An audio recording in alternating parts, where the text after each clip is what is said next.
Okay. Recording All in right. progress. Well, we've started the recording. I'm just going to go ahead and kick this thing off. I've got about a 2 or 3 minute introduction to get things going here. Sure. And to begin with, at the heart of the matter, we serve others. That's what this community is about. And you know what I always say, doing good anywhere does good everywhere. If I'm helping out another charity, it doesn't hurt Brave Hearts for Kids. It makes the world better. And that helps Brave Hearts. And so that's my perspective on it. The Charitable Roundtable exists to provide resources and inspiration for nonprofit professionals and also for friends of nonprofit organizations. So I want to welcome everyone. Thank you for investing your Friday with us. We convene on the second Friday each month. I'm Brian Reinbold. I'm the mission specialist with Brave Hearts for Kids, where I raise money to help families overcome the ordeal of childhood cancer. And I use the term mission specialist because I don't fly the rockets. I just help make sure the trip goes well.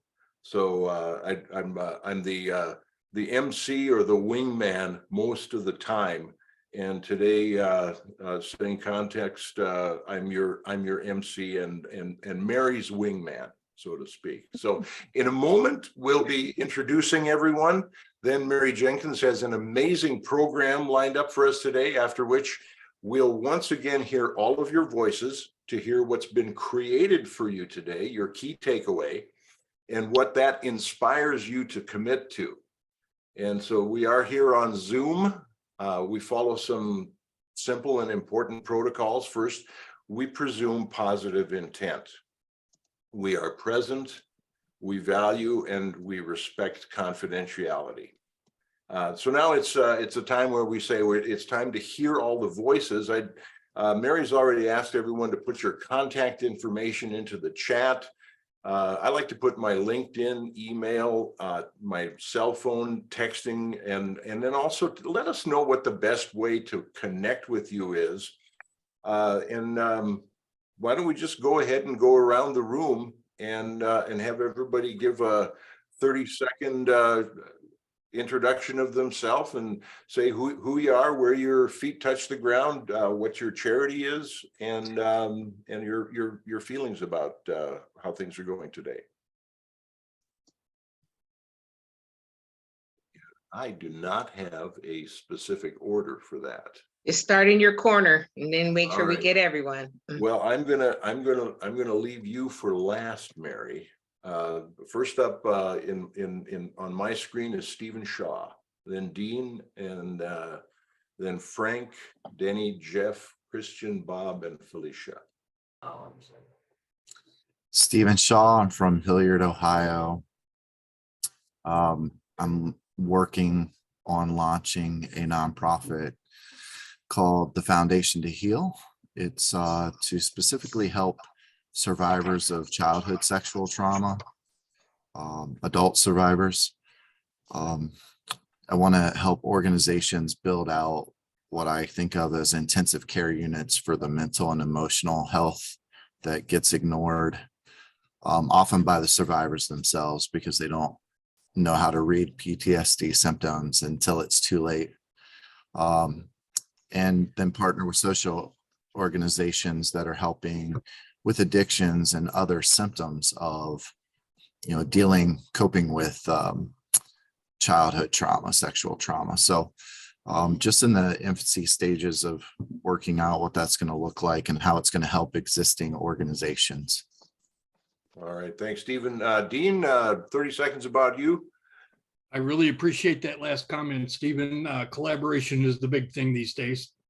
My name is Dean Pulliam. I am both a friend and a member of the Charitable Roundtable. I serve on, right now, just 2 governing boards of nonprofit organizations. I also operate a for-profit consulting business, assisting and coaching and mentoring nonprofit organizations to do the right things the right way and the right order. And I always appreciate Mary's introductions and platitudes. the marketing value is immense. But I'm here to support the community, the sector, and individual organizations. Just give me a reach out, and I'll be happy to connect with anybody. My information's in the chat. All right, thanks, Dean. Next is Frank Agan. Frank's the founder of the Charitable Roundtable, and I just have to say, I always thought I was a good connector until I met Frank, and Frank's really the big leagues. Yeah. What am I supposed to say after that? I'm a Pisces. All right, there we go. I filled in the blank. My name's All right, Frank. thanks, Frank. Yeah. Frank Agan. I'm an entrepreneur. I help, when I say help put this together, because there was a lot of people involved. Jeff Cashman, who will jump in here in a minute, was certainly really helpful in the early stages of just bringing not-for-profits together to share ideas, share their issues, and just help one another through it. So I've been getting really busy with my business, and Mary and Brian have done a wonderful job just kind of taking the baton from me and moving this thing forward. I mean, geez, how many people are on this? 25. This is awesome. 25. Yeah. Oh, wow. So thank you. Good group today. Denny?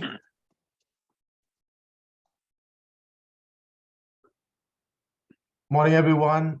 It's so great to join your networking session today, and I sure appreciate it because I just happen to know Chris through his interview, and I listened to his interview and reading the book and follow what he do, and that's how I know about the Zoom meeting today. So by the way, I'm from Southern California, Westminster, and looking to learn and connect and collaborate with everyone today. Thank you. All right, thanks, Denny. And the original friend of the Charitable Roundtable, Jeff Cashman. Good morning, everybody. Jeff Cashman. I'm in Westerville, Ohio, just north of Columbus. My day job is in insurance, but like Frank said, I've been here since about day 2 of Charitable Roundtable. And I've sat on several boards, participating in a lot of, helping a lot of charitable organizations, and just here as a connector and a friend. All right, thanks, Jeff. And Christian. Thanks, Brian. I was introduced to this organization, this group from Frank Agan. I'm in upstate New York in Albany. And my career started in nonprofit, and then I kind of fell asleep, as I say, and I woke back up. I am a solopreneur and leadership coach, supporting specifically nonprofits. And recently I have had the opportunity and the privilege to be on the board of the local Big Brothers Big Sisters. All right, fantastic. Next up, Bob Sullivan. Yes, good morning. Bob Sullivan from InfoGrow up here in Cuyahoga Falls. It's my first meeting, so a fly on the wall for a future friend, hopefully. InfoGrow is a Microsoft technology for social impact partner. We specialize in the dynamics fundraising and engagement and volunteer management applications. All right, thanks, Bob. Felicia? Hi, good morning. Yes, so I heard about this group on Facebook. I follow Chris. I admire everything he does. So I saw that he was connected on here, so I had to be here as well. I don't have a nonprofit. I actually cater Bahamian food, but I would love to get in here and connect and meet everyone and see what this roundtable is all about. I don't know why. I'm just hungry right now. That sounds I am too.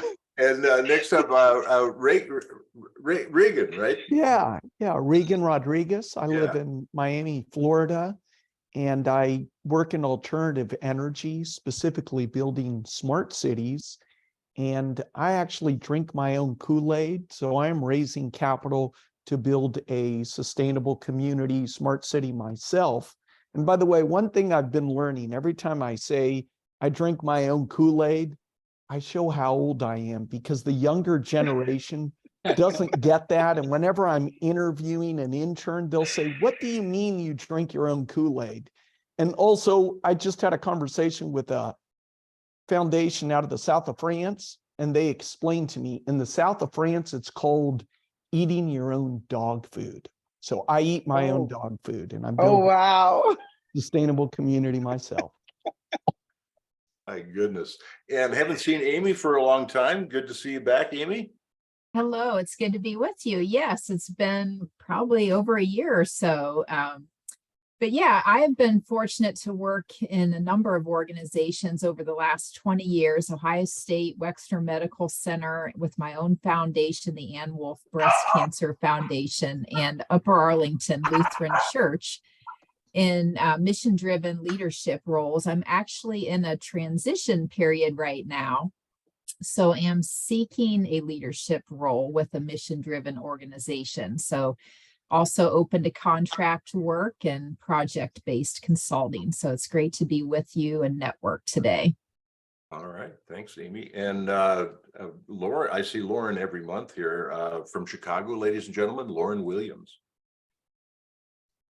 Thanks, Brian. I'm Lauren Williams from PCs for People, and Amy, we are hiring for a number of positions. I think there might be a remote position or two, and then a senior management director in Cleveland, just so you know that. And what is PCs for People? We're a nonprofit. We take retired corporate computers and turn them into home computers for low-income households. Thanks. Fantastic. And a new LinkedIn connection of mine, Catherine Brown. Thank you. This is my first time. I'm coming from Houston, Texas, and was invited originally by Frank. I have a for-profit training business. I have a sales trainer and help entrepreneurs to like selling better and get better at it. But the hat I'm wearing while I'm here is really that I'm a board member of a group called the Get Together. We vet and pair nonprofits with business people in Houston so that business people can give their time, talents, and treasures to vetted groups. So I'm here for ideas around that. All right. Thanks, Catherine. And another new LinkedIn connection of mine, I believe, Christy. Hello, thank you. Yes, my name is Christy Floriani. And although I have my master's in social work and was in that field for about 30 years, I am representing two organizations today. The first is a for-profit called Freedom Promotions. We do promotional products, anything you can imagine putting your label on, we can source and make that happen for you. The difference with our group is that we invest or donate 100% of our profits, yes, 100% of our profits to literacy initiatives. And the other organization I can take no credit for, but it is a nonprofit that my husband founded. It's called Bernie's Book Bank, and it's in the Chicagoland area right now, but poised for replication around the States. So you'll be seeing it in other places as well. Yeah, I'm happy to be here. Thanks so much. I know I've met Lauren, I don't know, and Frank, I don't know exactly the genesis of how I got here, but I'm so glad to be here. Thank you. Thanks for being here. And ladies and gentlemen, from Minneapolis, Minnesota, Craig Neal. Hello, everybody. I hope I'm off mute. I come from Minneapolis, and I like to say on the banks of Bedemakaska and the unceded territory of the Dakota people. And we have a nonprofit called Center for Purposeful Leadership. It's a global community of nonprofits. It's a nonprofit organization, and we reimagine the nature of leadership. And our vision is a just, inclusive, and interconnected world, a world that works for all. We have a number of programs, trainings. We have 2 weekly free community calls, one called The Hearth and another called Essential Conversations. And we reach people all over the globe, China, Europe, US, and elsewhere. Thanks. Great to be here. I come here via Brian, mission Thanks, specialist. Craig. And if you like the way that I convene a meeting and run around this, what we call the wheel of convening, I learned that from Craig Neal. And I gotta just hand it to you. You do a masterful job of that, sir. Luis. Hello, good morning, everyone. My name is Luis Sosa. I live in Orlando, Florida, and I am a video specialist and the founder of Lovework Media. At Lovework Media, we primarily focus on helping nonprofit organizations tell their story and connect more with their audience through video and other video solutions. Yeah, glad to be here, and thank you again for the opportunity to connect and just find ways to bring value to other nonprofits in all over, honestly, because we're not just local. But yes, appreciate the time. All right, thanks, Luis. Hey, Brian, well, before you introduce the next person, I want to publicly acknowledge Luis for creating the YouTube channel for the Charitable Roundtable. So he is the one that has created it. When you go on YouTube, you'll be able to search the Charitable Roundtable and find it. We will be uploading, or he will be uploading videos. And so he is part of the Charitable Roundtable team. All right, fantastic. That's good stuff. Next up, Paul, please. Okay, I guess I'm unmuted now. I'm Paul Hederstrom, and I'm from way up here in the Northeast, Chardon, Ohio. So hopefully I was listening to some folks in there, some other folks from up in this area. So I'd like to get a hold of them. But anyway, it's been a long time since I've been to the Charitable Roundtable. So it's nice to be back and neat to see so many new folks. That's really great. For me, I'm, I guess, the founder, of the go-to team for the good of the order. Together, everyone achieves more. And my big perspective, I've always been a problem solver, and my big thing is to really work with collaborating, vice competing for resources, including funding, obviously. And one of the tool that I'm really looking at using is to try and get the general populace more involved, rather than just all the folks like LeBron, which is, he's done some tremendous things, obviously, but I want to get us at the working level involved with it, and talking about people and organizations. So the civic organizations, I would like to have them network with all of the folks as well. I actually have established 4 irrevocable charitable trusts for various purposes in order to get rid of the unrelated business income that nonprofits have to wrestle with. So I think I've got that kind of under control, but in order to make it work, I obviously need to have folks join into the team, and we'll really get together and make it grow like crazy. So I guess, yeah, I guess that should do it. Thanks, Paul. Let's see, you got Deborah next. Hi, I'm with Westside Freestore Ministries, and that's located here in Columbus, Ohio. And I just want to say, hopefully I'm back regularly. Today is the anniversary of a very severe car accident that I was in. And I am only just starting to walk again. So it's been a long road. But the Free Store is a soup kitchen and a clothing pantry. And we've had growth of demand like over 48% from last year. So I've been trying to manage that we have people working obviously on site, but I am basically the only administrator and with a board to support. And I am really looking forward to some of the ideas. I appreciated attending these a year ago pretty regularly. So hopefully I'm back. All right, fantastic. And Kelly got bounced off, I think. So Adero, it's up for you.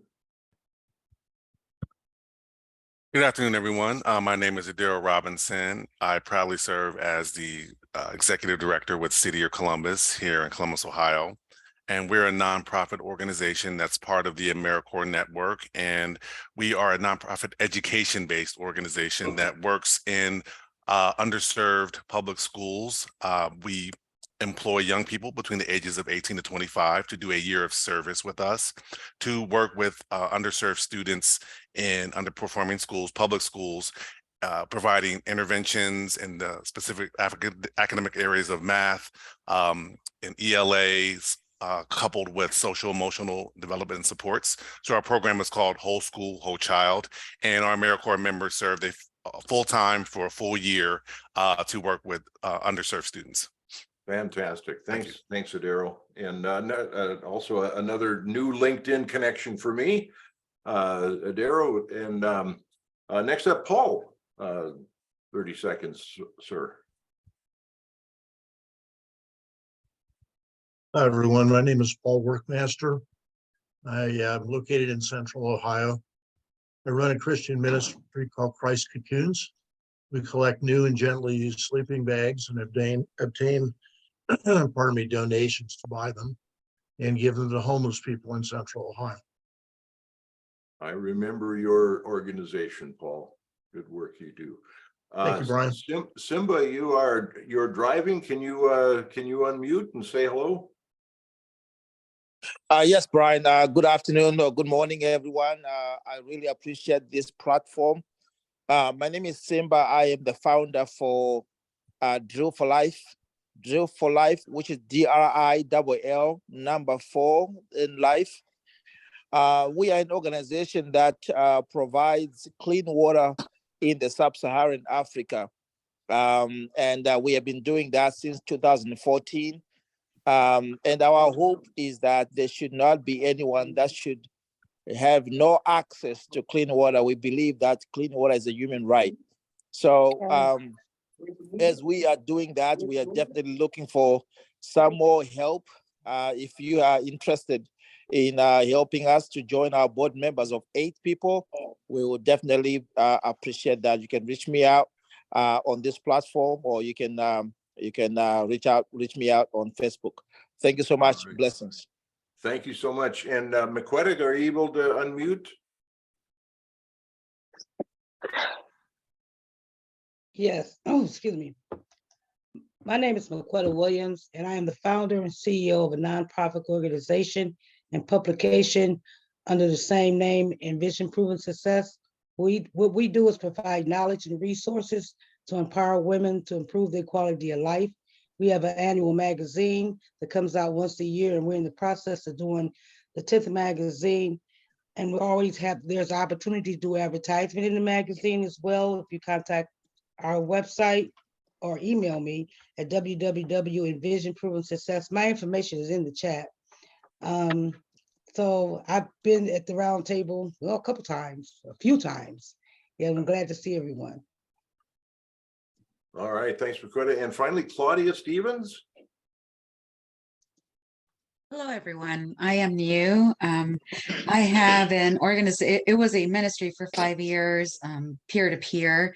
It's turned into a startup of a nonprofit. It's Steps of Hope, where our lived experience is used as a platform and driving force to encourage women to heal and empower them through just connecting them with resources in the community, workforce development, and more of a peer-to-peer mentoring and coaching model. So happy to be here. Thank you. All right, thank you so much. And this has been a rich experience of going around and hearing all the voices. I don't remember when this has been so rewarding to hear everyone just jump in and say a little bit about what they do and what drives their passion. When I think of driving passion, I often will think of Mary Jenkins, and Mary is really the leader of the Charitable Roundtable now. She puts things together, and with her day job, if you will, is the Cancer Option Collaborative, where they do terrific work helping families that are suffering with cancer and overcoming expenses that they have. Mary, if you'd like to say a few words, and then you've got the program for the day. And without any more from me, Mary Jenkins. Thank you, Brian. And for those of you who don't know who Brian Reinbold is, he is a force to be reckoned with. Not only does he have a radio voice, but he has an amazing heart, and that is why he is so so valuable to Brave Hearts for Kids. And thank you, Brian, so much. Also, I want to say thank you to Frank for allowing us to have the opportunity to continue on bringing to the Charitable Roundtable members information that can impact them. So thank you, Frank. As Brian shared, I am Mary Jenkins. I am the president and CEO of the Cancer Option Collaborative, which used to be called Christians Overcoming Cancer. At that time, people thought they had to be a Christian to get our services. And we were like, no, we've got to do something else. And so fortunately, I still wanted to be the COC. And so the birth Cancer Option Collaborative. And Dean was right when he said collaboration is so important. Going forward in nonprofit space, collaboration is everything. I have been in the nonprofit space for 17 years. I'm a 2-time breast cancer survivor who, while going through treatment, found myself unemployed, needing help paying the bills. And that is when I learned that of the millions of dollars that's raised for the world of cancer, the money at that time was not being allocated to help people that were battling cancer pay their bills in the way in which they needed. So I created an organization originally to help breast cancer patients, but then expanded to include all cancers. And over the last 17 years, we have helped people in all 50 states, as well as have contacts with organizations in 28 countries. And so I am honored to be a part of this, and I am excited about all of you that are here, especially those of you that are in the nonprofit space or those that are getting ready to enter the nonprofit space. I salute each of you. And so today is wonderful. It is a wonderful day because we're getting ready to hear from a gentleman who I have a tremendous amount of respect for. I have only known him for like 5 years, but it seems like we've been together forever, because his heart, and he is so welcoming. Him and his family are amazing. I tell people my last name is Borja too. I say my name is Mary Jenkins Borja. And I say that not even trying to joke. It's because he is the type of person that, because he's so giving and he's such a servant leader and he is so amazing in all that he has to offer, and his desire and his passion for other people to exceed is so real and authentic, you can't help but love him. And then when you get to know him beyond becoming a better networker or becoming the boot camp or the academy, and when you get to know him as a person and you get the opportunity to see the pets, not just the fish and the what are the little things called in the tank, but actually connect with him, you will know he is the creator of the whole movement for becoming a better networker, and he will tell you his story behind that. But he's also the creator of the Connected Networking Group, which is amazing. He is also the founder of the Networking Breakthrough Academy, and he is the author of the book as Networking Essentials for Success. It is a it's in #1 category in like 6 different areas on Amazon. So when you're done today, I've already let Chris know that I want him to put the link to get the book in the chat. You're going to want this book. I have had the privilege of reading the book, being that I am heavy in networking. It was an absolute blessing, because there are people who network and then there are people who network.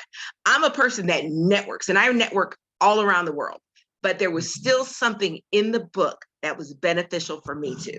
And so if you're a networker or you're a networker, this book is for you. So with that, I will stop talking, because our program today is going forward. It is with Mr. Chris Borja. So Chris, I'm going to spotlight you and you take it from here. Everyone, and present to you those who know him, Mr. Chris Borja. Those who don't know him, you're about to. This is Mr. Chris Borja. And if you haven't, everybody please mute yourself so Chris doesn't get interrupted. Thanks.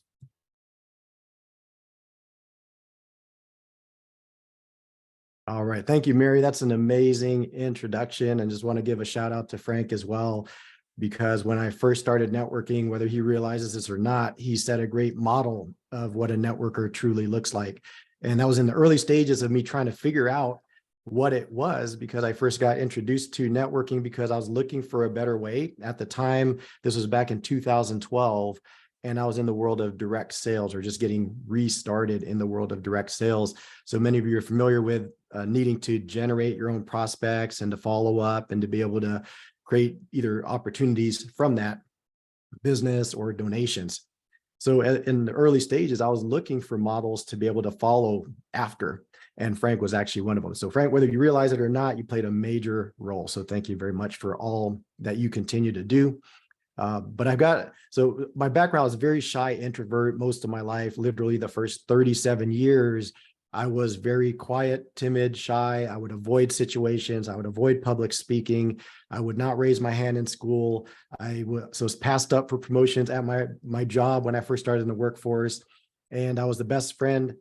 My best friend. I was asked to be his best man. And I didn't even stand up to give the speech when it came time to do the toast. So I that's just, I just want to share that because I want you to know who I was, because I know there's some people here that may be leaning toward the introvert side and can relate to that.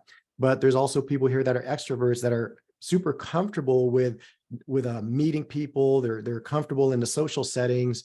But I found out that being an introvert or extrovert doesn't make you a good or a bad networker either way. I saw introverts that are fantastic networkers, and also saw extroverts that were comfortable, but not necessarily the best networkers either, because maybe they were more about talking and keeping conversations going, but not really getting to know the people as well as they could. So what I'm going to do today is I really want to be able to do something that's interactive for you. So if you're all willing to participate, type something in the chat and just say, let's go. And that means we're going to get started here. And I do need the screen share ability, if you can, or whoever has the ability to give me screen sharing. I have an interactive program lined up for all of you, so you could be prepared to join throughout the whole entire program. So let's see here. All right, I see all the let's go. Love it. Love it. All right, let me reduce some of the different chats here going on. All right, so first slide, what you're going to do is you're going to actually point your phone at that QR code. So you get to use your phone, point it at the QR code, and that'll get you into our interactive slides. If you don't have access to your phone or you don't have the QR code enabled, you can go to any browser, whether it's on your phone or another tab on your computer, and you're just going to use this up here. So you're just going to go to ahaslides.com/BBN 2023. Excellent. I see 7U8 already on here. Keeping track at the lower right, letting us know who's logged into the interactive slides. Outstanding.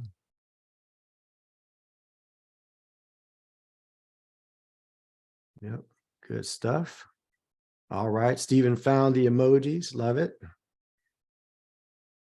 Yep, there you go, Catherine, Amy, Christian, awesome.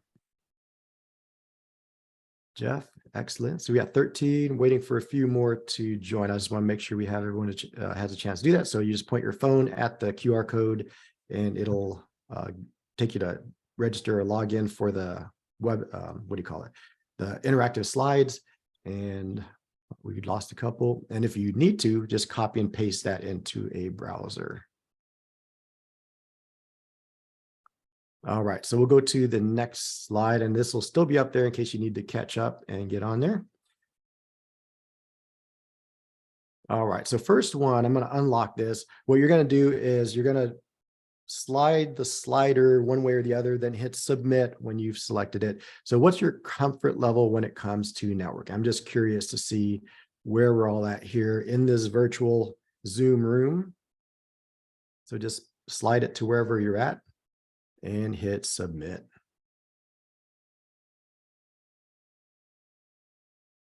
Outstanding.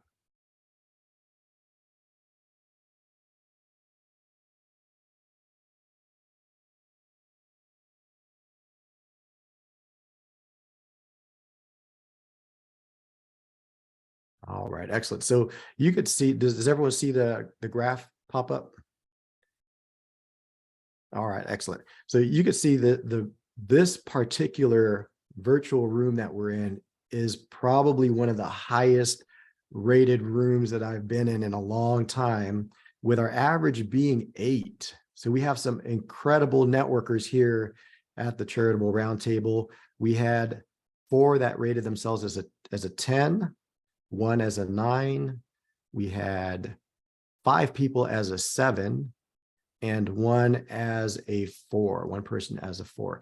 So the reason I like to do this to start is because we really don't understand what people's comfort levels are when it comes to networking. For those that are at the higher end of the scale, the 7s, 8, 9s, 10s, comfortable with networking, love it. But there's a tendency sometimes for us to forget that not everyone is a 7, 8, 9, or 10 in their comfort level when it comes to networking. And what that means, there's a lot of opportunity to be able to reach out to others and not assume that everyone is as comfortable as you might be. And the same thing on the other end of the spectrum is that when you're on the lower end, meaning like below a 7, or you're not quite comfortable, when you're around a good networker, they actually lift and raise you up.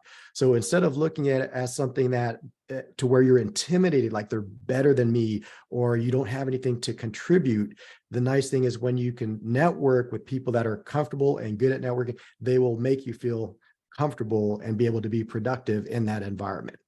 So it's important to remember both sides of it.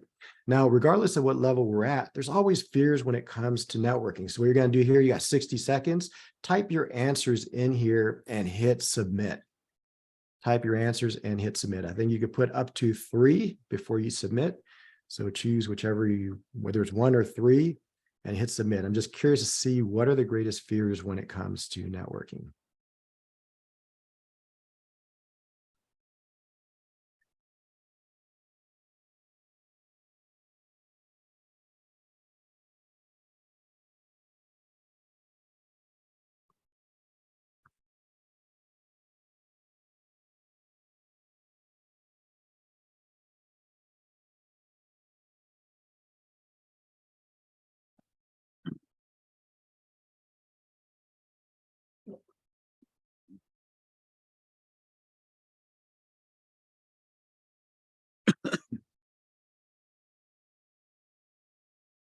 I'm going to unlock it again in case you need a little bit more time, but I'll start. Oh, we still have some answers coming in.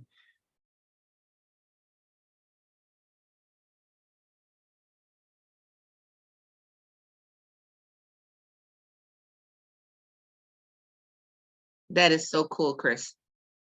You like that? How many of you have been on something like this before? Have used it? Type a yes or no in the chat if you have, or if you have not, type that in the chat if you've used any kind of interactive slides like this.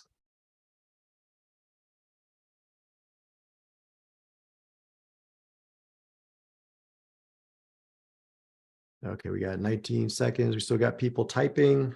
15 seconds. Make sure you hit submit wherever you're at so that shows up here on the board, because we're going to go over it here right now.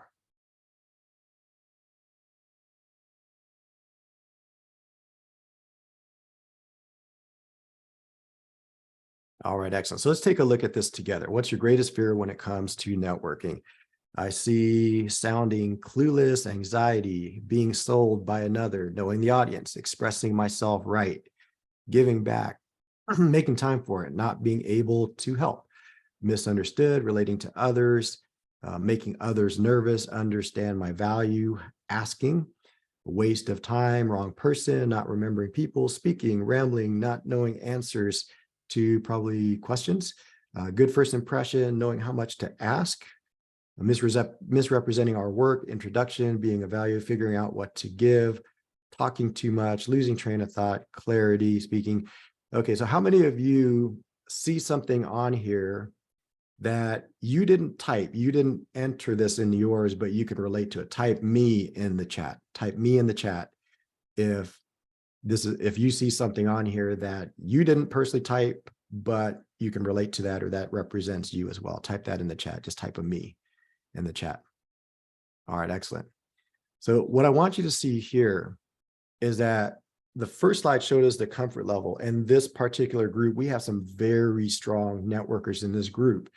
But as strong as the networkers are in this group, an 8 average, which is, like I said, the highest, usually they're around a 5 or 6 in most places I go to. This is extremely high. But even in a group of good networkers, you can still see that there are some very common fears that everyone faces. Everyone deals with this when it comes to networking. And I'm looking at all the me's in the chat, and seeing how many of you relate to other answers. And that's a potential connection point there as well, because understanding that others have these anxieties or fears, knowing this in advance, how can you integrate what you now know into your conversations to be able to help them feel more comfortable, to be able to create a more collaborative and conducive conversation to where you can really go deep and get to know that person. So understanding that the fear isn't just in you, but it's in everyone, and everyone shares these common fears. And look at the chat, scroll up and down the chat and look at how many people said me, meaning that they can relate to other fears that others have and they have them themselves. All right, let's go to the next slide. Title, organization, of business. We went over this real quick, but go ahead and type that in because I do want to see it at a glance and have everyone see that at a glance. So what's your title and your organization or business, then hit submit.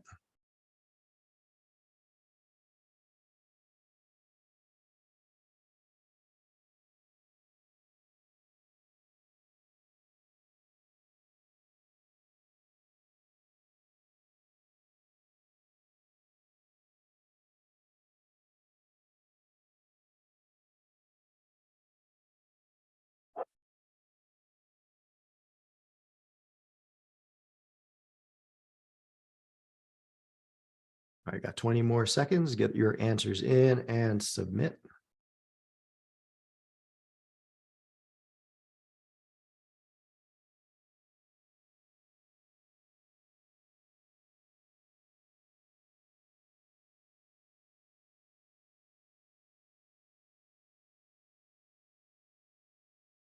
All right, I'll unlock it because I see some people are still typing. But I'll start going over it while we're waiting for the last few to come in. So now look at the different industries and people and titles that are represented right here in this room. You can see it across the board. We see all the different nonprofits that are represented here. We see some for-profits. We see some organizations and companies that provide support for nonprofits. Now, at a glance, when you first look at this, our tendency is to disqualify people. And let me give you an example. If somebody came up to you and introduced themselves as, let's say, a realtor, right? I use that because it's very common that you know somebody that's a realtor. And a common answer, in whether people say it out loud or not, is that they already know a realtor, or they already, I see insurance on here, I already know an insurance person. And there's a tendency for us when we go out to disqualify the need to connect with that person. Perhaps it's time or bandwidth challenge, or we just don't want to be sold, like we saw on the first screen, that we don't want to be sold to. And we worry about if it's somebody. And so when we say, oh, I already know somebody in that field, I already know somebody that does that, really what we're saying subconsciously is, I don't want to be pitched. I'm good. I'm all set. I don't need a financial planner. I don't need insurance. I don't need a realtor right now. But the reason I put this up here is because behind each of these titles, organizations, and businesses is a person. And when you're not networking with titles or businesses. You're networking with other people.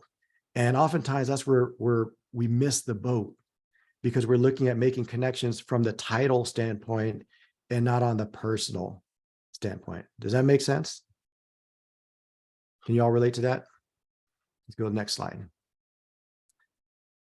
So this one, what do you do for fun? Hobbies, activities, and interests. You got 60 seconds. Go ahead and get that typed in and hit submit.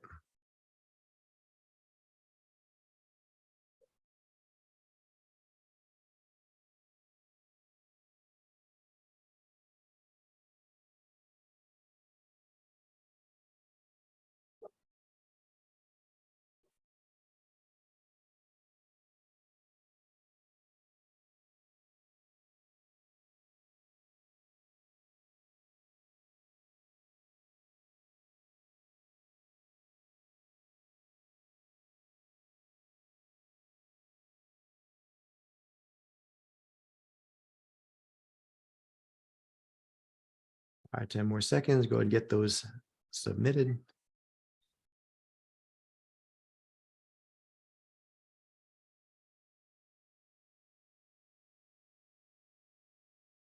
All right, excellent. So let's take a look here together. We got sports, martial arts, walk with wife, dinner parties, wildlife, rowing, study, gardening, bibliophile, hike, play with my dog, martial arts, reading. We have soapbox derby, puzzles, workout, travel, movies, chat on social media, spend time with family, gym, read, art, nature, basketball coaching, sleep, running, golf, time with family, create, bike. What we see on this slide now are things that are a lot more personal. So it's not super personal, but it's personal, meaning that it's not business related. And if you look at it, what I want you to do for this one in the chat, I want you to type in a number.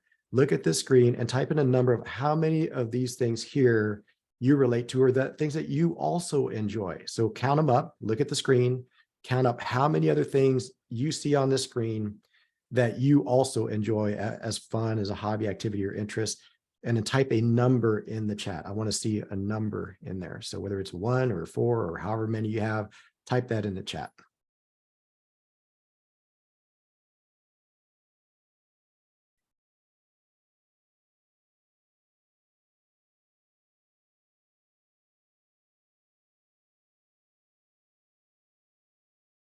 Excellent. So I see a 3, 7, 10. So let me see who that. Maquetta 3, Danny 7, Deborah's 10, Christy's 9, Christian 12, Reagan 2, Amy 12, Jeff 8, Catherine 12, Claudia 8, Stephen 14. Wow, that's all of them. Paul, I think Stephen's going to be the easiest one to talk to. Brian, wow, 26 for Brian. Lauren 12, Mary 9. Okay, so look at this and look at how many different connection points everyone here in this virtual room has with each other. Is that powerful? Seeing how many connection points you have with each other. Now, when it comes to networking, we often miss this part. We miss this part, don't we? We talk about the business, we talk about the nonprofit, we talk about the cause, we talk about the purpose, and that's one shot to be able to connect. But you have anywhere from 3 to 26 different opportunities to connect with somebody when you get to know them. And how do you get to know them? These are the ways you get to know people. How much conversation can you have about your business, your product, your nonprofit? Well, there's only so much you can talk about. But how long can you talk about these hobbies and activities and interests? And the answer is probably you could talk all day, weeks. You might have found your new best friend right here in this virtual room. So think about, how do we get to know people to where we can really connect? And oftentimes it's on the personal side and not on the professional side. So what are some ways, think of some ways that you can integrate this into your networking when you go out there. Think about each and every person has hobbies, likes, activities, and those are where the true connections are made. Now, the reason why that's important is because if you're looking to sell something, you're looking to get which everyone is to a certain extent, whether you want to call it sales or not, you need donors, you need volunteers, you're all making a sale when you get somebody to take those actions to purchase a product or a service. Those are all sales, so to speak, if you want to talk about it in the sales standards. But you're enrolling people into doing what you want them to do because it's best for them. But the best way to do it is to get to know them, to stay in their circles, and to be able to really connect. Utilize every tool available, in person, social media, whatever you have to continue these relationships. But if you don't have this in common, if you don't find these commonalities, there's less chance that you're going to stay in touch. Cool. Mary has a dog. Paul has a dog and a cat. Who else has a dog and cat? Let's see. Who else has a dog or a cat? Type dog or cat in the chat. This is see how easy it is. And I guarantee I got 2 cats, dog, cat. See, you're already all friends because you're cat people or dog people. You already have those connections right there. Love it. Let's go to the next slide. So I don't have that much time. I know I'm going to wrap up here in the next few minutes. Mary, you tell me when I need to wrap up and I'll make sure we're wrapped up by that time. But I do want to open it up for what you want to learn. And if you could just type it in and hit send or submit any questions. Now, I'm just going to rapid fire any questions that you have when it comes to networking. and try to get as much done as we can here. So do you have any, are you able to submit the questions there on the next slide?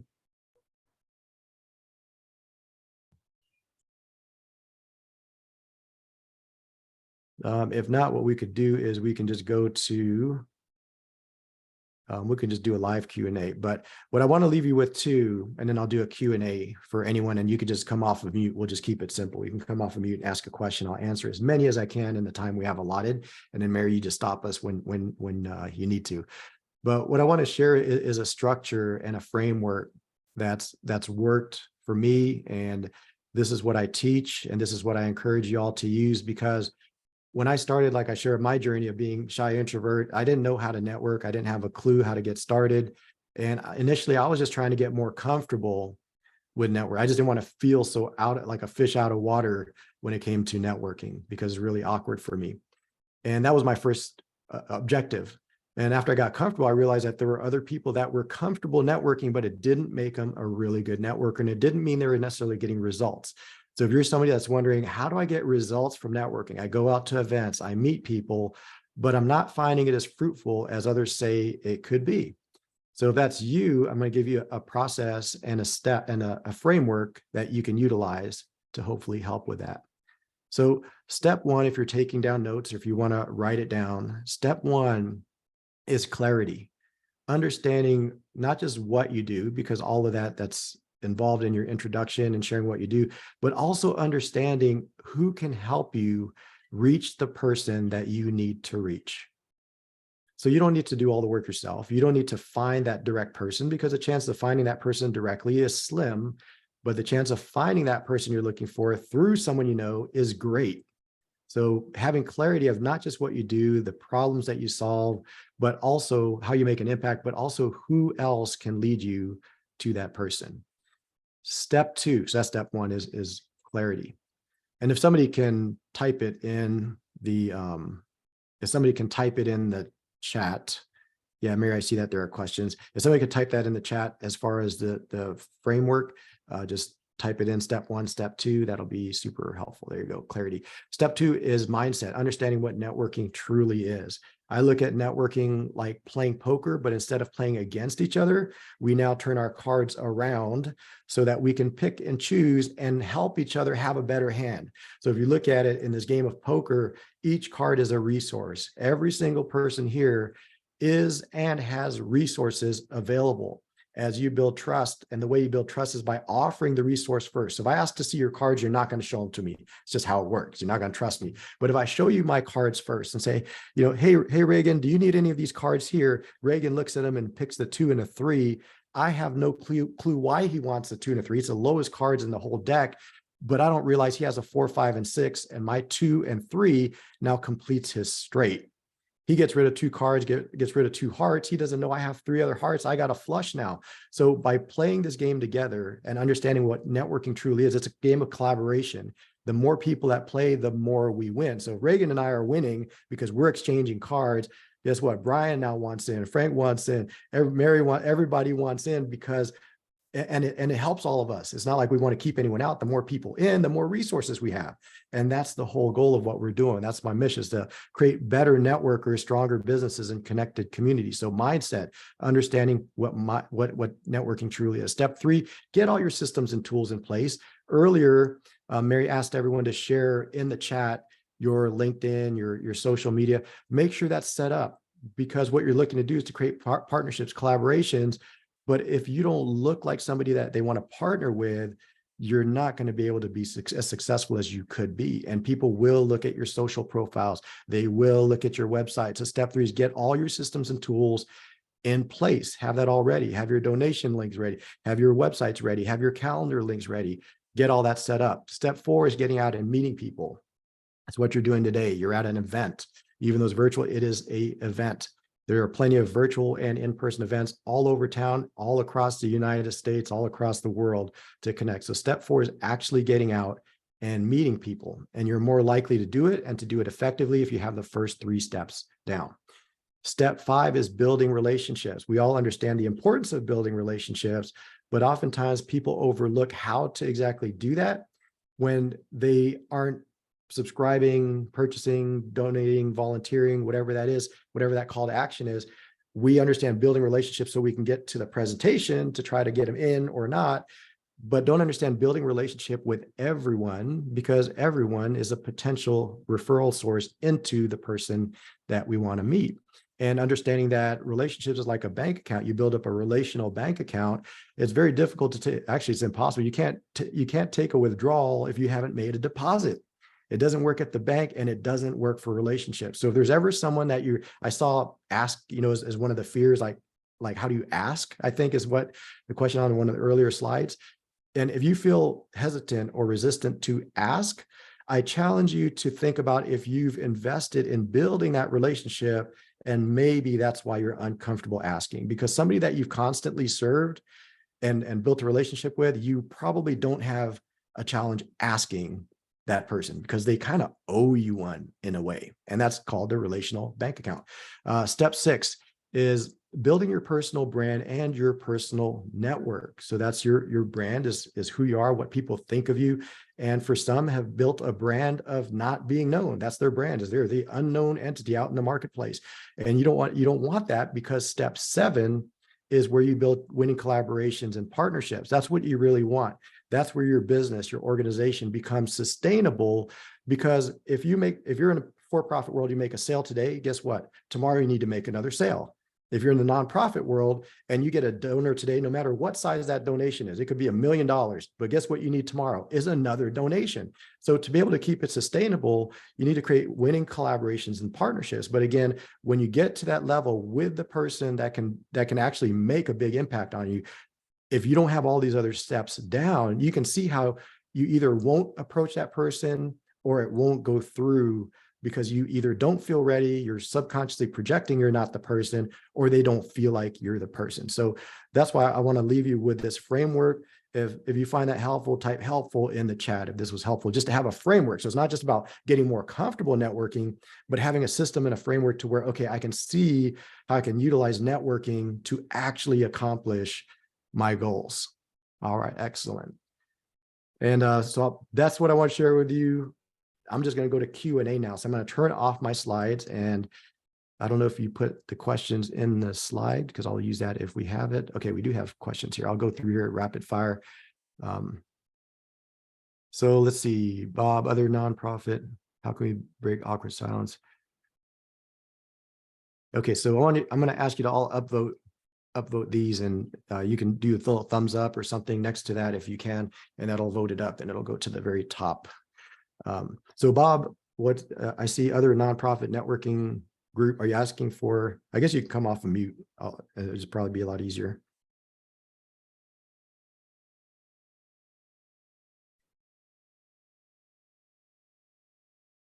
Okay, Paul, we'll go to Paul. Paul, you want to come off mute?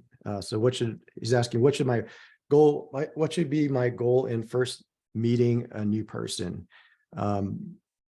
The first goal should be connecting with the person, because if you don't connect with them, build a relationship, just like dog cat question, do you have a dog or cat? You're instantly connected. That's so easy, right? It's like just any commonality that you have, that's the main thing that you want to get first, is focus on them, find that out, because from there, that's what creates the additional probing questions. Oh, what kind of dog do you have? How long have you had the dog for? I mean, and you can relate that to anything that you talk about, where you live, where you want to go, anything on your bucket list, business goals. So as soon as you get one personal-ish type topic going, that makes it a lot easier. So that's the first thing I would say to do, is to build a connection point, and you can use anything on that personal slides that you see all those different answers. So Paul, that's my answer for that one. Other nonprofit networking groups. Is that what you're asking, Bob?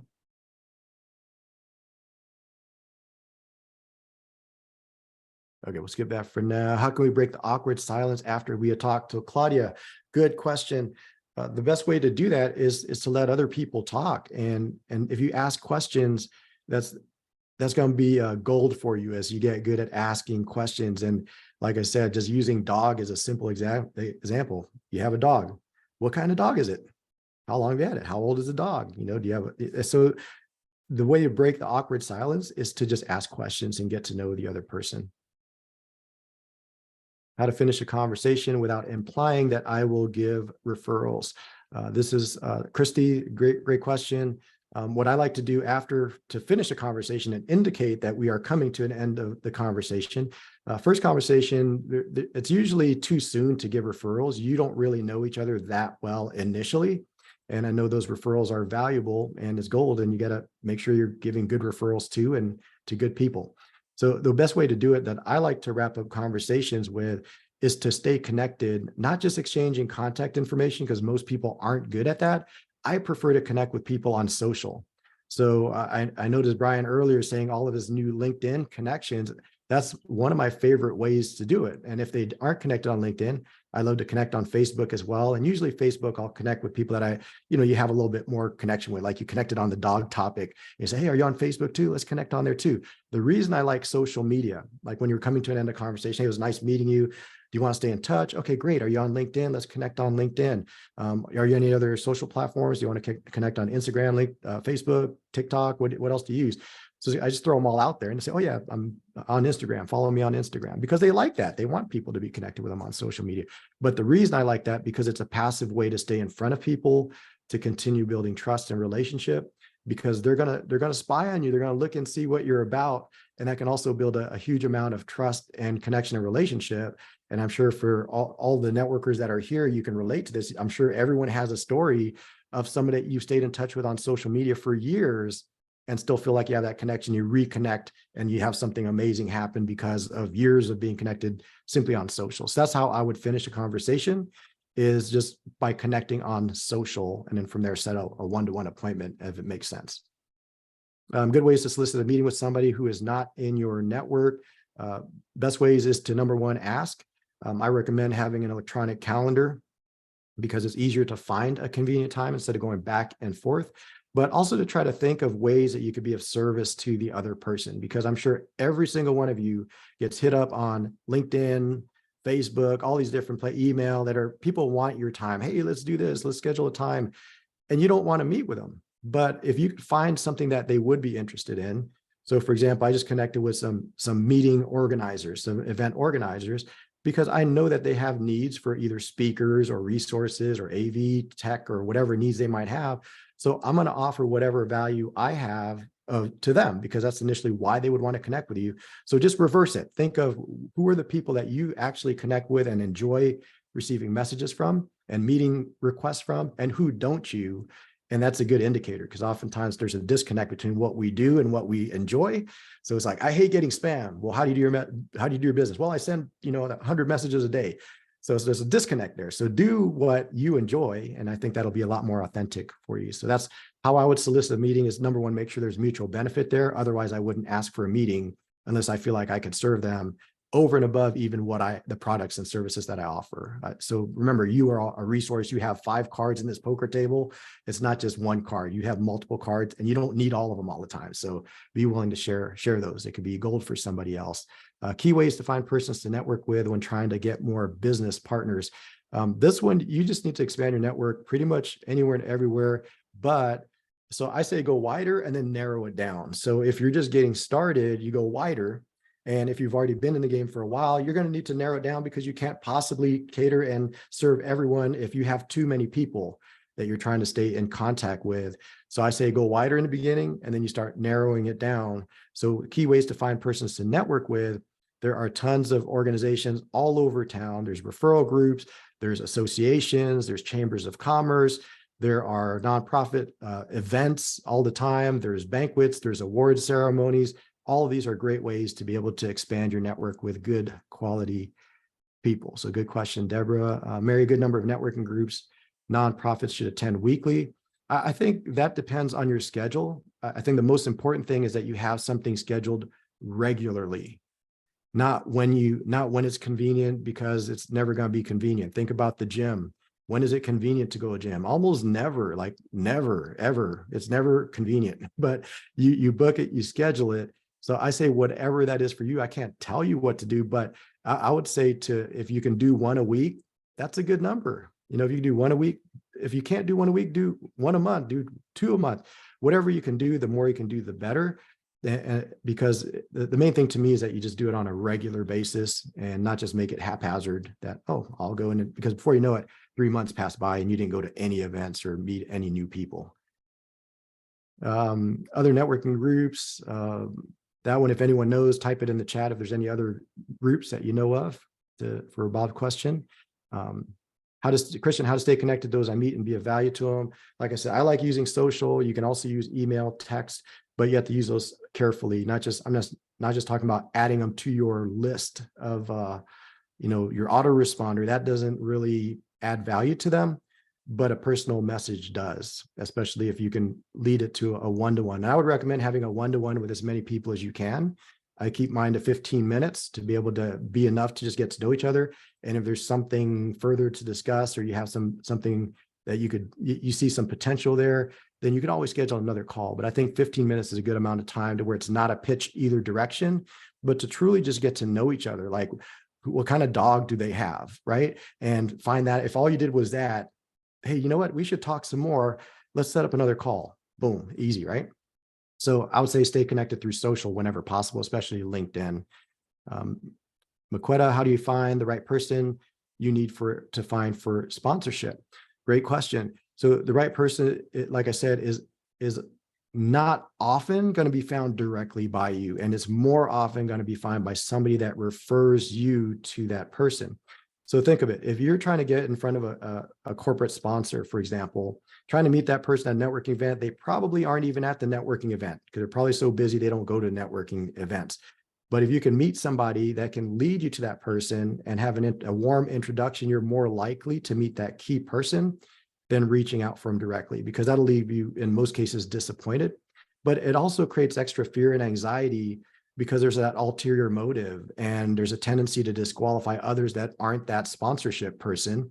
So you're like, next, but if you focus on building those relationships, what happens is that you have an amazing, you can build your relational bank account with each and every person to where you can say, hey, you know what? I noticed that you work at this company. I was trying to find out if they have a sponsorship program, or do they, and find out who that person is and be able to get that introduction. And when you get that warm introduction, there's a very good chance they will take your call and actually meet with you. And other networking groups, just share it in the chat if you have other networking groups that you know of specifically for nonprofits. So that's my rapid fire Q&A session. I know we've got to be somewhere to the end of our time here. So Mary, I'll turn it back over to you. And if anyone wants to stay in touch, definitely connect with me on LinkedIn. I'll be happy to serve and support. If you want to schedule a call, let me know, and be happy to just get to know you better and see how I could be of service to y'all. Wow. Wow, wow, wow, wow, wow. Thank you so much, Chris. Thank you, thank you, thank you. I'm gonna see, how do we stop sharing? Or can you stop sharing? Yes. So that way we can see. All right. That was fantastic. So much information that was given. And for those who were, taking notes, you did yourself good. I got to make sure, how do you, I was going to say, how do I make sure I save the chat? How do I do that? There it is. I found it. Because I want to make certain that I save that information as well. But thank you so much, Chris, for giving the information that you give. When you were answering Maquetta's question, I was thinking about how we just got our recent major partnership. And literally, I randomly met a woman and we started having a conversation. A year passed, and we just like random text each other, hey, how you doing? Just checking in. Then kind of find out she worked for a company that I was trying to get into. And in our conversations, just learning more about her, she shared with me that she had gotten diagnosed with cancer. I supported her through her cancer journey for like 9.5 months, almost a year. Then after that, all of a sudden she was like, I want to put you in touch with the vice president of the company. And I was like, really? I didn't even ask, but she said, I now get what you do. And I believe that the company I work for needs to do something to support you. And I was like, I agree. And so she facilitated the introduction, the relationship building, and everything to where just 2 weeks ago, they officially announced us as their official charity for all 4 of the major events that they do. I didn't even have to ask. I was like, I'm just trying to embrace it. I didn't even know. We flew out to California, and they had this big thing. There's like the sample bar benefiting hairstyles and beauty for hope. And I was like, oh, that's us. That's us. And that was so huge, but it was about the relationship, because I would not have gotten to the vice president of the company on my own, because the company literally is a $1 billion company that is well known around the world. And there's no way that I would have just randomly met the person, but she opened the door and I just followed her right through it. So when you were sharing that with Maquetta, that I was like, I did something right. I did it right. So thank you for sharing that. If you would, Chris, put your link for the book in the chat. We are at 12:44. If there's anybody that has a question, Hey, Frank got something to jump in here. Yeah, just quickly, great job, Chris. I have to bump, but I think I'm going to put you on the spot, but I think I know what the answer is. I used to be an attorney. I always know what the answer is. For those who don't know, Chris has got a virtual event company. I'd love to get you back here at some point, not next month, but at some point, to kind of give participants of the roundtable an overview of how virtual events work. We had somebody last year, and it wasn't a great presentation. I just think that a lot of these organizations should really take advantage of virtual events, the things that you do, or not, maybe not necessarily you, but just somebody. So anyhow, you don't have to say yes, but I'm asking you. Already throw an email to Mary and Brian. I think that would be a great topic for us. So sounds good. I'm in agreement. I'm in agreement. Have a Chris, great weekend. I'm going to bump out. I am not going to blow this thing up. So okay. Thanks Thank everybody you. for coming. Have a great Thanks, weekend, Frank. Thanks. So we will get that on the schedule in the months to come. I do know, I have not gotten the 100% confirmation for next month's speaker, because that person is dealing with its tax season. And so right now the person is going to wants to talk about taxes. We have to, as nonprofits, we have to file taxes. However, word on the street is, although the 990N is easy to fill out, it may not be the best option if you're looking to go after grant dollars. And so having a conversation about what is an appropriate tax filing form and all of that is something critical. And so next month, it's May the 12th, our speaker and topic focus will be on the appropriate filing of taxes. And next Tuesday is the personal income tax filing deadline, but I keep seeing these TurboTax ads that say, don't file your taxes. So that's my defense. Christian, you had your hand up. I did. Thank you, Chris. Fantastic. I really appreciate the insight that you shared. I'm stuck on step 5 in terms of the relationship building. I can get in touch with and go to networking groups and meet people. It's staying relevant and of value, because I'm meeting so many people, and there are only so many, to the point you said, that you can really work to build a relationship with, that I get stuck in the weeds where I want to be of value and connect in ways that are meaningful. And I can then take too much time trying to, get some information to show that I care about what they care about. And I just wrap myself around the axle.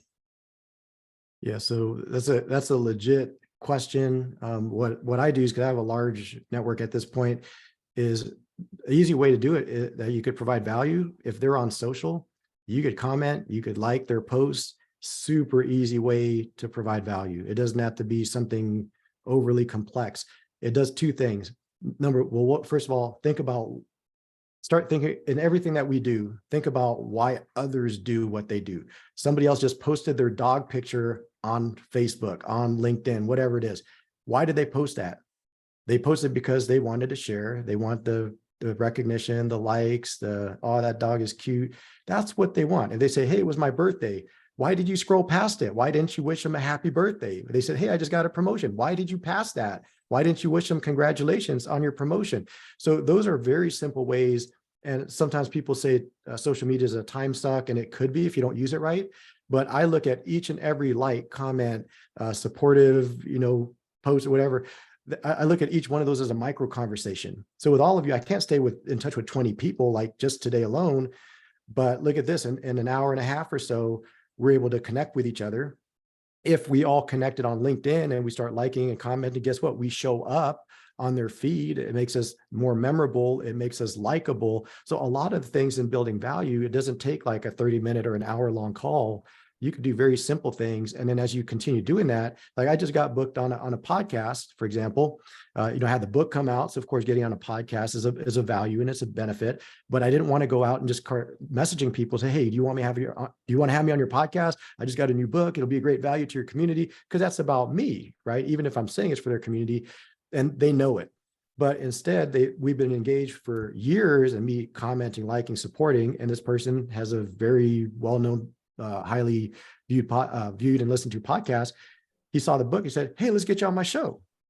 And so just like Mary's example, by being present, you keep serving, and then all of a sudden it shows up and it looks easy, but it wasn't easy. It was just a consistency over time. So hopefully, Christian answered your question as far as how to maintain that. I would use social, because it's a great way to have literally dozens or even hundreds of micro conversations on a daily basis in a very, very short amount of time. Yeah, good Chris, stuff. I just want to add that my favorite places that I like to network is like a coffee shop. If you go there and someone's working from there and they see you, doesn't mean that you start a conversation. Just like you said, Chris, doesn't mean that you ask for their phone number right away, but they see who you are, you close up your laptop, and when you leave, it's very normal to kind of nod or say hello. Then if it's meant to be, you may run into that same person at that same coffee shop again another 2-3 weeks. And what I have found happens is that other person may then say, I'm just so curious. What is it that you do? I notice you're sometimes focused, or if you take a call, you go out, what the heck do you do? And then that's when you end up having that meeting. So my success has always been, I don't like those chamber events. I don't like the very big events. I'd rather just go to a coffee shop and make eye contact. And then from there, I may run into them somewhere else. Yeah, and that's good. I've met people from mutual and having regular coffee meetings, and then running across people be turned into like a family reunion to say, hey, then also we got this nice groupie picture, selfie picture for everyone on social media with all the people that we ran into. So that's a great way, but talking to strangers sometimes is awkward for people. And as far as like the chamber events, what I would do is utilize the big events to get the small meetings to where you're comfortable. So you go to the big events, you meet 10 or 12 people or 6 people or 3 people. And after that meeting, you say, hey, you know what, if you're open, I'd love to get to know you a little bit better when it's a little bit quieter and we can have some one-to-one time. Would you be open to a cup of coffee? And then now you have that. So it could be, you can use something that you don't currently enjoy because of the big event, because I can relate, because I didn't like it either, because it was more awkward. I was good in the one-to-ones, but not the group conversations, because I would get left out. I wouldn't speak up. I would let everyone out talk me. So I didn't like those situations. But what I got good at is going to those and then building enough a rapport to where I can say, hey, you know what, I'd love to continue a conversation. You open a coffee. So I'm like, yeah, it sounds good. That's when your electronic calendar comes in. Say, hey, let's book a time right now. Or if you want, I'll send you my link and find a time that works for you. But I love what you're doing as far as going to the coffee shops. And I made a lot of great connections that way. But the one thing is that you're kind of leaving it up to chance that you'll see them again. So if you feel compelled, I would say just go to them right there on the spot and say, hey, I noticed you working here a couple of times now. I just want to introduce myself. I'm always meeting here as well. Just curious to what you do. I'm a networker here in town, or I do a lot of connecting. I just love to get to know people and see how I could connect the dots. So you're always making it about them and not what you're doing, but finding out how you could connect them. And it's legit. It's not like a trick or like some kind of scheme or anything. It's legit. You really like, hey, what do you do? Because I'd love to be able to connect you if I could. Yeah. And it's the truth. Yeah. Catherine, you've got your hand up. Let's question or comment. A little bit of both. A little bit building on what Christian said and what Chris is saying. I also think but I understood Christian's question to be is also just about a deliberate plan. And this last year, I met someone else who is an amazing networker. He has built 3 businesses where they all run themselves now. And he really is the top of funnel networker. That's all he does all day long for all 3 businesses. And so what I've learned from this guy, Jason, was that it's okay every year to evaluate the relationships that you're going to invest the most in. So I loved what you said, Chris, about proactively giving and showing your cards. If you do that a couple times for someone and you just don't get a huge response or, eventually any reciprocity, it's okay to wish them well, love them, follow their marketing, comment on social media occasionally, but it's also okay in your mind to say, I've got room in my top 20 for somebody else. And to know that those relationships ebb and flow, and it's not bad intent. It's that sometimes people are ill, sometimes they're moving, sometimes things happen in people's life and they just can't show up for you like they used to. But if you think of it as a fluid situation, but also one where you make a commitment to really show up in a networking capacity for a smaller number, that has really freed me to give because I felt overwhelmed keeping up with my network. So I wanted to offer that and then also ask Chris what your thoughts are about that.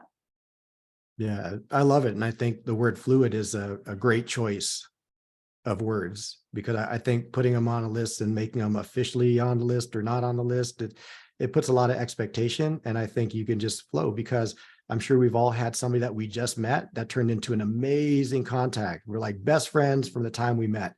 And there's other people, it takes a little bit of time. So I think fluid is a great word.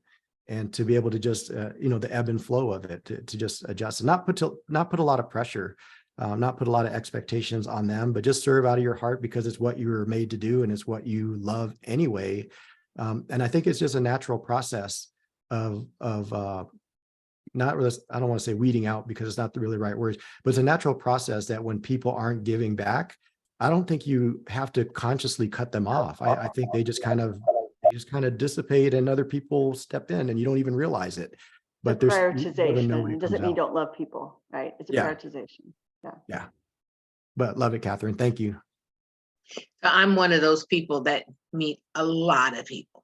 I'd say not, and when I was in Anaheim 2 weeks ago, I easily met a new 2,000 people, easily. And so I network a whole lot. Almost every weekend I'm traveling somewhere in the United States and I'm averaging meeting in the thousands of people. Wow.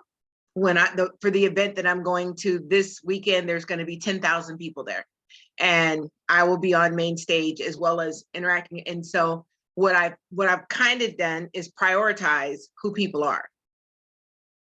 Cause that's important. I mean, I prioritize. If I'm going to have a conversation with the CEO of a major company that can possibly turn into a bigger relationship, I'm going to give a little bit more to that relationship versus the person that just comes up and was like, oh my God, I heard you speak and you're great. And I love you, but and what Chris said and what Kristen said about being fluid, you have to be, you just have to be because, and I say, trust your inner man, your spirit man, because we know like when Chris and I met Chris because I heard that there was an event called LinkedIn Local that was happening in Columbus, Ohio, that I didn't know anything about. And I was feeling some kind of way because I was like, wait a minute, I'm on LinkedIn. How do I not know? And the person that was in place for that was like, you need to talk to Chris Borja. And actually, I used to call Chris, I used to pronounce his last name Borja until I heard it. And I was like, oh man. But when I called to find out about LinkedIn Local, Chris was having a situation that was happening in his life that was completely different and everything shifted. It did not matter about the fact that I was trying to get connected. It mattered how could I serve him. And because of serving, it created a relationship to where, like I've already told you, I consider myself Mary Jenkins Borja because we have created a relationship. It's gone on. Do we talk every day? No. Do I make networking events like I should? No. But when I need him, he's there. And if he needs me, I'm there. because of the relationship that we have. So it surpasses our business dealings that we do. It's authentic, it's heart to heart. This is my brother. So. Yeah, and Marriott, thank you for all that. And I want to add on top of that, just to share my take on networking, is I look at networking and the results we get from networking as something that happens in the middle of the process and not the end. I don't look at networking as, okay, here's how you build a relationship so you can close the deal. I look at it as a way to close the deal in the middle, but in the process, you're creating a community. And what we're doing is really looking at the difference between networking versus prospecting. So prospecting is about sifting and sorting and finding out who's qualified and not qualified. And what happens is that if you prospect 100 people, chances are 99 out of the 100 aren't qualified to even have the conversation with, or something along that line. But when you look at networking, it's a reverse funnel. Instead of talking to 100 people to get to one potential signer or whatever it is, you meet one person, it opens up to the hundreds or even thousands of people they know. So you're reversing the funnel, which means that everyone is important because you don't know what resources and cards they hold. And if they know that you know that they have what you want, and now you're being nice to them, they may not be as likely to let you into their network or they make that introduction for you because you're only nice to them now. Where were you before? You thought I was just the employee, but that's my best friend is the CEO because we've hung out for 20 years. So everyone becomes important. So I look at networking as something that happens, but on the way to creating community. Like community is really the end goal, because the prospecting, the 99 are gone, but networking, 100 people that you met, 100 people are still in your network. 100 people are in your community. 100 people that will return your emails, return your phone calls, return your text messages, compared to the 99 that will never answer your text messages or emails ever again, no matter how compelling your message might be to try to get them to just answer. You're done. They just aren't returning it. So that's the difference that I see between networking and prospecting. And what we're really doing with networking is every single person we meet, add them to our community. It's an extra resource that may not be for us, but it may be for somebody here in the roundtable. It may be for somebody in our chamber, somebody in our networking group. So that's where it's a team effort. And that's a big part of my mission, is to help people to see that.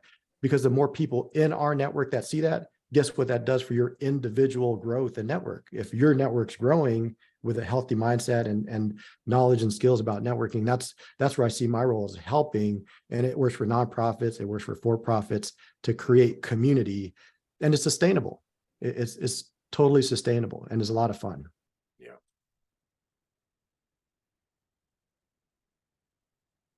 I guess we can leave it with that.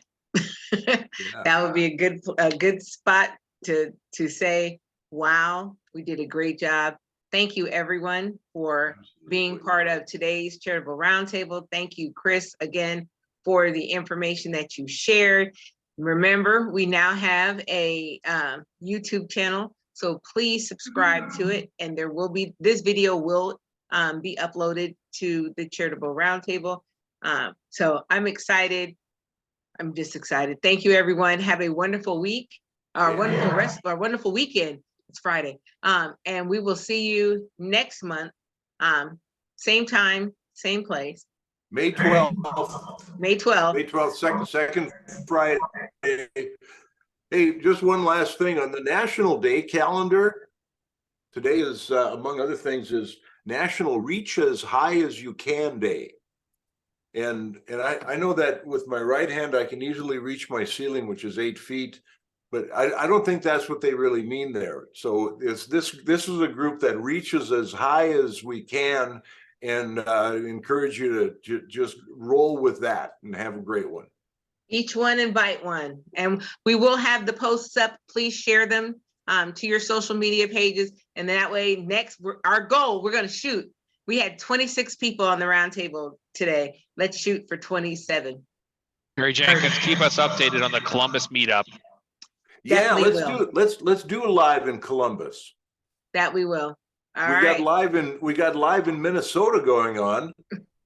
And right, Craig? Yeah. Yeah, thank you for sorry to come and go. Thank you. I need to run as well. Have a great weekend, Thanks, everyone. Jeff. Take Good care. to see you again. Bye. Thank you so much, everyone. Have a wonderful rest of the weekend and we'll see you next month. With that, we're bringing the roundtable to a close. Thanks, Mary.